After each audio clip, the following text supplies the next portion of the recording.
नमस्कार प्रिय छात्रों, स्वागत है आपका आपके प्रिय चैनल में। बच्चों, आज मैं आपके लिए लेकर आया हूँ हिंदी व्याकरण से वाक्य भेद। तो चलिए जानेंगे वाक्य भेद क्या होते हैं।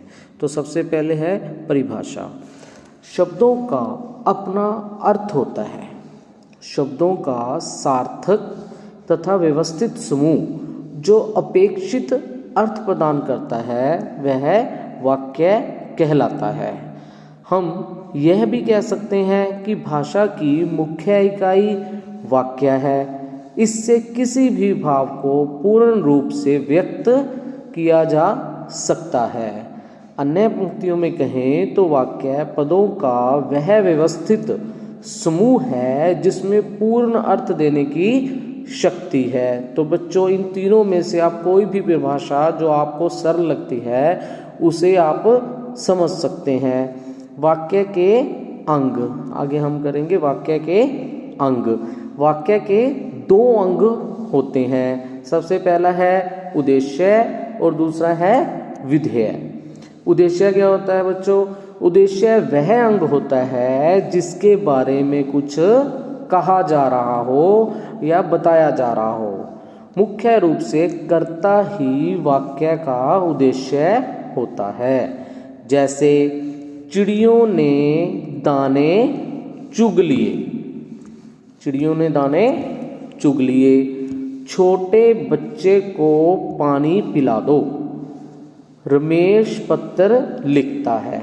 यहाँ तीनों वाक्यों में चिड़ियों, छोटे बच्चे तथा रमेश के विषय में कुछ कहा जा रहा है, इसलिए यह ही उद्देश्य है। याद रखने योग्य बातें। यह बात ध्यान रखें कि वाक्य शब्द या पदों का समूह मात्र नहीं होता है।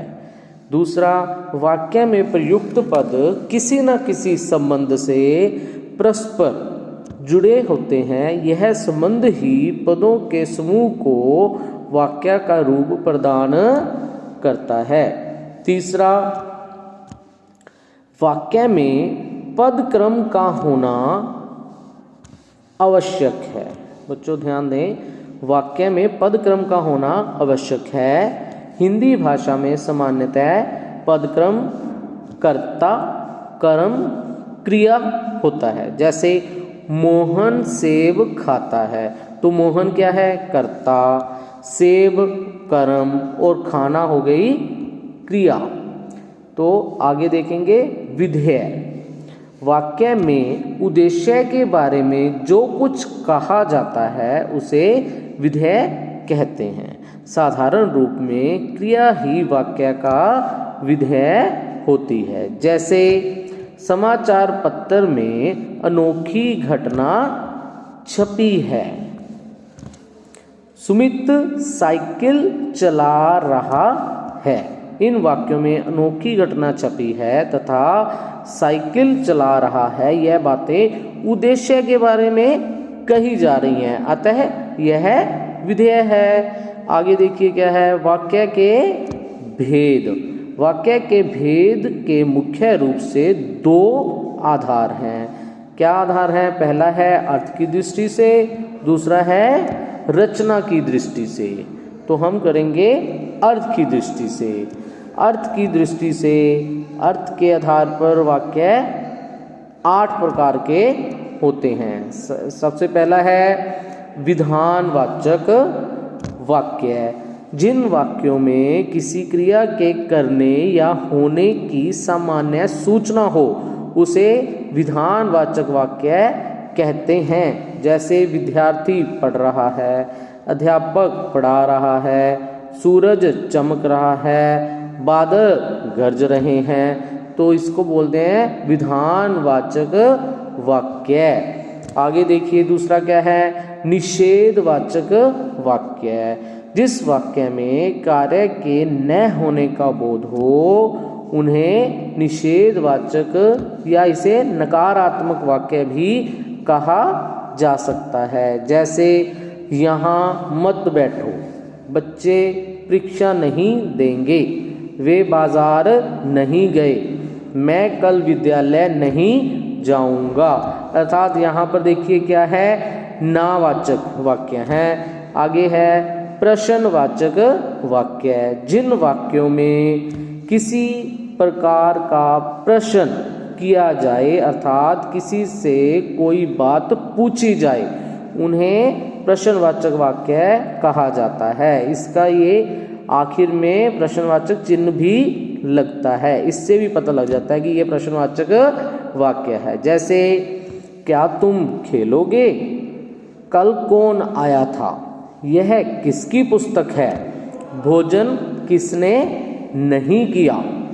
आगे देखिए क्या है, आज्ञावाचक वाक्य है, जिन वाक्यों में आज्ञा, उपदेश, प्रार्थना, अनुमति आदि का बोध होता है उसे आज्ञावाचक वाक्य कहा जाता है। जैसे एक गिलास पानी लाओ, आज्ञा दी गई है। विद्यालय समय पर पहुंचना चाहिए, तो ये क्या है, उपदेश हो गया। ठीक है जी। मुझे एक दिन का अवकाश दे दीजिए, ये क्या होगी, प्रार्थना होगी। मुझे अब चलना चाहिए, अनुमति। चलो अब अपनी अपनी पुस्तक खोलो, तो यहाँ पर भी आज्ञा दी गई है। आगे देखिए क्या है, इच्छावाचक वाक्य है, जिस वाक्य में आशीर्वाद, शुभ कामना आदि का बोध होता है उसे इच्छावाचक वाक्य कहते हैं। जैसे आपकी यात्रा मंगलमय हो, काश मैं एवरेस्ट छू पाता, बेटा तुम पास हो जाओ, नव वर्ष की हार्दिक शुभकामनाएं, विजयी भव। तो बच्चों यहाँ पर क्या है, शुभकामना और आशीर्वाद। आगे देखिए क्या है, संदेहवाचक वाक्य है, जिन वाक्यों में किसी कार्य के होने में संदेह हो, जैसे नाम से ही पता लग रहा है, उन्हें संदेहवाचक वाक्य कहा जाता है। जैसे शायद आज वर्षा हो, शायद कल मैं ना आऊं, हो सकता है मैं घूमने चला जाऊं, शायद मेरी लॉटरी निकल आए, जिसमें संदेह हो। ठीक है जी। आगे देखिए क्या है, सातवां है संकेतवाचक वाक्य, जिन वाक्यों में एक क्रिया का दूसरी क्रिया पर निर्भर होने का बोध हो उन्हें संकेतवाचक वाक्य कहा जाता है। जैसे सबसे पहला देखिए, अगर तुमने पढ़ा होता तो पास हो जाते। देखिए क्या कहा है इसमें, जिन वाक्यों में एक क्रिया का दूसरी क्रिया पर निर्भर होने का बोध हो उन्हें संकेतवाचक वाक्य कहा जाता है। अगर तुमने पढ़ा होता, इसके ऊपर दूसरा आधारित है तो पास हो जाते। यदि तुम कश्मीर चलो मैं भी चलूंगा, यदि वर्षा होती तो फसल अच्छी होती, यदि खान पान पर ध्यान दोगे तो स्वस्थ रहोगे, यदि सावधानी बरती जाए तो दुर्घटना रोकी जा सकती है। तो आगे देखिए क्या है, विस्मयादि वाचक वाक्य है, जिस वाक्य से विस्मय, हर्ष, शोक, घृणा, प्रशंसा आदि का बोध होता है उसे विस्मयादि वाचक वाक्य कहते हैं। जैसे अरे तुम आ गए, वाह तुमने तो कमाल कर दिया, हाय बुढ़िया मर गई, ओह बहुत बुरा हुआ, छी कितनी बदबू आ रही है। तो बच्चों ये था हमारा वाक्य भेद। आशा करता हूँ कि आपको वाक्य भेद अच्छे से समझ आ गए होंगे। धन्यवाद।